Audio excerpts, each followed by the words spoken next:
Sympathy, empathy आणि ॲपथी उच्चार सारखेच, पण अर्थ मात्र अगदी वेगळी. आपण अनेकदा या तिन्हींमध्ये गोंधळून जातो. तर ह्या शब्दांमधला खरा फरक नेमकं काय आहे? चला, हे अगदी सोप्या भाषेत समजून घेऊया. सुरुवात करूया सिंपथीने. याचा एकदम सरळ अर्थ म्हणजे दुसऱ्याच्या दुःखाबद्दल फक्त वरवर वाईट वाटणं. अरे रे, खूप वाईट झालं असं म्हणणं ठीक आहे, पण यात एक प्रकारचं भावनिक अंतर नक्कीच असतं. पण एम्पथीचा अर्थ पूर्णपणे वेगळा आहे बरं का. यात आपण चक्क स्वतःला दुसऱ्याच्या जागी ठेवून बघतो. मी तुझा त्रास समजू शकतो.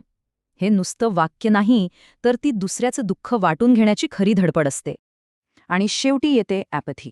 सोप्या भाषेत सांगायचं तर कोणतीही भावना नसणे. इथे भावनांचा पूर्ण अभाव असतो.